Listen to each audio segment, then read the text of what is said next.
Англия, чрез кръстовска, между кръстовска булдог и терер. Тези кучета, които виждате в момента, са импортирани тази година. Женската е на 6 месеца и половина, дъщеря на американски шампион, Безърка Куков Анжубел, а малкия е с баща Тержил Девилс in Disguise, който е импорт от Англия. Млади кучета, перспективни и са наша надежда за бъдеще за подобрение на популацията в породата в България. Това мога да ви кажа. За първи път ли ги извеждате на изложба тук? Да, за първи път. Те са отново скоро са при нас и се надяваме да имаме успех по-нататък. А защо като че ли в България не е много разпространена тази порода? Значи породата има повече от 20 години история в България, но последните 5-6 години просто популацията рязко намаля и самото ниво падна, самата популярност, но тук последните 2-3 години има много голям интерес и развитие, очакваме много добро развитие в близките 2-3 години. А на какво се дължи този спад в популярността на кучетата? По различни причини.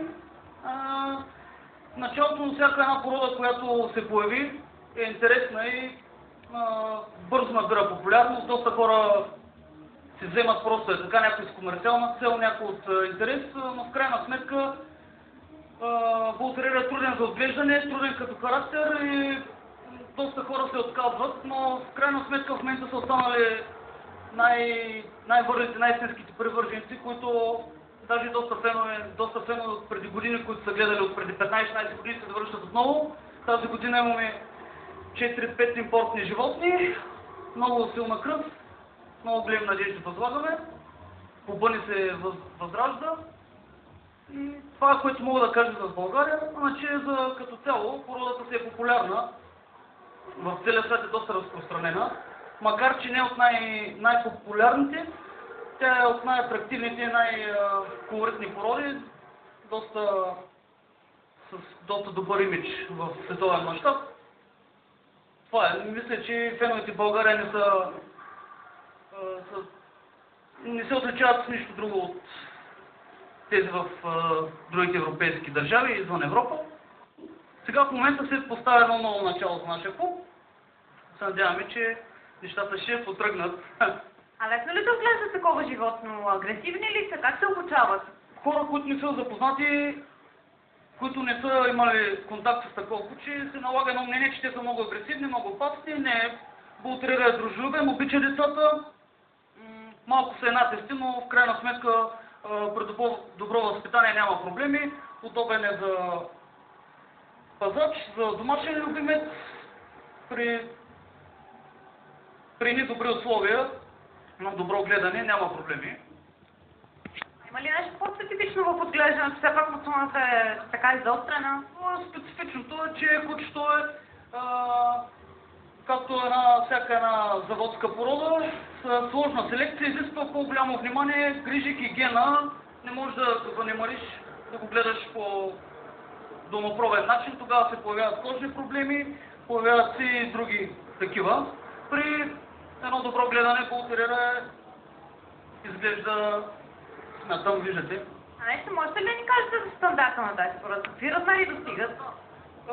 Цветовата гама за цветовете ще започна е доста голяма. Почти всякакви цветове може да срещнете. Това е тигрово с бяло. Има червен с бяло, трицветен, черно и бяло, чисто бели. Значи при чисто белите екземпляри се допускат петна само по главата. В случая тук виждате на ушите, може да има монокъл. А когато вариантът е цветен, бялото не трябва да надхвърля 50%, значи в случая виждате колко е бялото. Това е абсолютно стандартна разцветка. Тигрово е много популярен цвят, считам за най-добрия. Другото нещо, Бул териер трябва да изглежда пропорционален, това е най-важното, трябва да бъде силен, замускулен, здрав, да прави впечатление. Женските трябва да изглеждат по-елегантни, мъжките по-мъжествени, по-мощни. Няма ограничение в размерите, единствено се търси пропорционалност.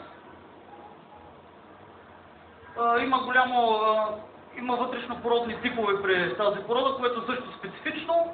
Тип териер, тип булдог, междинен тип далматин. Какво бихте препоръчали, какво бихте посъветвали всеки, който иска да си вземе такова куче? Който иска да има един перфектен домашен любимец, един добър компаньон, едно куче, с което няма да скучая никога, му препоръчвам бултериера и също така трябва да има здрави нерви. Те са много енергични животни, изискват по-специално внимание, доста енергия трябва да изразходват, доста разходки, те са спортисти и общо взето е за хора, които имат желание да спортуват и да се занимават с тях. Бултериера обича да работи също, но използва се дори и за лов. Има бултериери, които се използват и за лов, поддава се на това. Има бултериери дори, които се ги използват и в други насоки, примерно като спасители.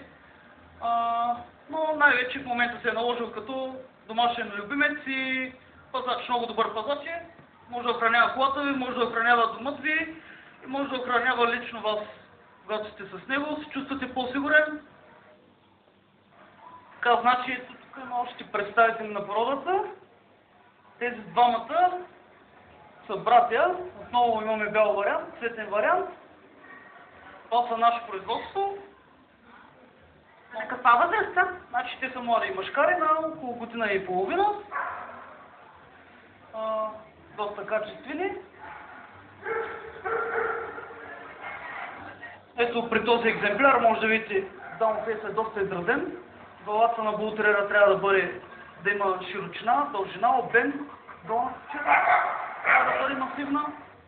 Захапката трябва да бъде ножицовидна, въпреки че доста често срещано клещовидна захапка или обратна, значи като недостатък и въпреки че след 3-4 година дори куче с ножицовидна захапка се наблюдава обръщане на клещи, дори на обратна. Това е много добър екземпляр.